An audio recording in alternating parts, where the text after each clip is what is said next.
بسم اللہ الرحمن الرحیم۔ السلام علیکم 8 کلاس۔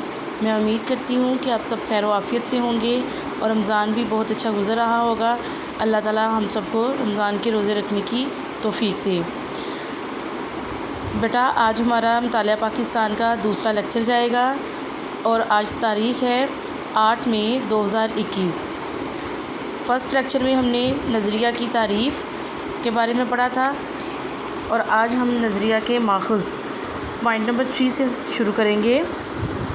بیٹا لیکچر شروع ہونے سے پہلے آپ لوگ لیڈ پینسلز اپنے ہاتھوں میں پکڑ لیں تاکہ مشکل الفاظ کے جو معنی ہیں وہ لکھ سکیں اور آپ کو لیسن یاد کرنے میں آسانی رہے۔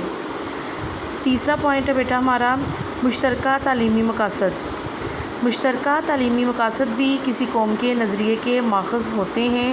انگریزوں نے برصغیر پر قبضے کے بعد ایسا نظام تعلیم متعارف کرایا، بیٹا متعارف کرانے کا مطلب ہے یعنی انٹروڈیوس کروایا، یعنی کوئی نئی چیز لے کے آنا، جس میں انگریزی زبان کو مرکزی حیثیت حاصل تھی۔ مرکزی حیثیت یعنی کہ نمایاں، پرومیننٹ۔ اس پر مسلم علماء نے رد عمل کا اظہار کرتے ہوئے انگریزی زبان سیکھنے کو خلاف اسلام قرار دیا۔ بیشتر مسلمانوں نے نئے نظام تعلیم کو رد کر دیا۔ بیشتر کا بیٹا آئے گا اکثر مسلمانوں نے، اور رد کر دیا یعنی کہ ماننے سے انکار کر دینا۔ یہ سب ایک نظریے کی بنیاد پر ہوا اور وہ نظریہ اسلام تھا۔ فورتھ والا پوائنٹ ہے بیٹا مشترکہ معاشی مقاصد۔ مشترکہ معاشی مقاصد بھی کسی قوم کے نظریے کے ماخذ ہوتے ہیں۔ 1857 کی جنگ آزادی کے بعد انگریزوں کی ہمدردی حاصل کرنے کے لیے ہندو انگریزوں کو یہ بات سمجھانے میں کامیاب ہو گئے کہ جنگ آزادی میں مسلمانوں کا کردار زیادہ تھا اور مستقبل میں بھی مسلمان دوبارہ اس قسم کی کوشش کر سکتے ہیں۔ اس کے نتیجے میں انگریزوں کا رویہ مسلمانوں کے ساتھ سخت ہوتا چلا گیا اور معاشی طور پر مسلمانوں پر ظلم جاری رہا۔ مسلمانوں کو نظر انداز کر دیا گیا۔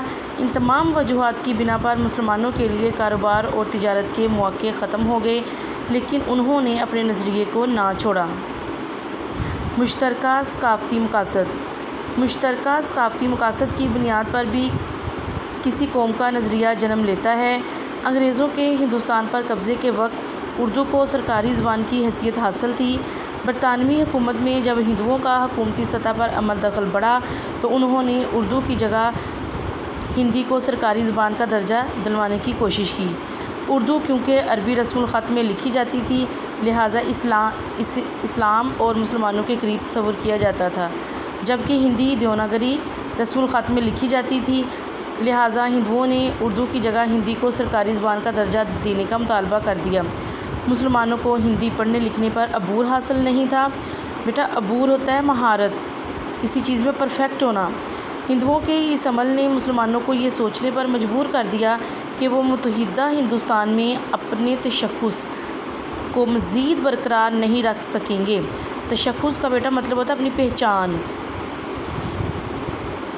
اسٹوڈنٹس، آج ہمارا نظریے کے ماخذ ٹاپک ختم ہو گیا ہے۔ بیٹا آپ نے اس کو بہت اچھے سے یاد کرنا ہے اور دعاؤں میں بیٹا مجھے بھی یاد رکھیے گا۔ اللہ تعالیٰ آپ لوگوں کو رمضان کے روزے رکھنے کی توفیق دے، آمین۔ اللہ حافظ۔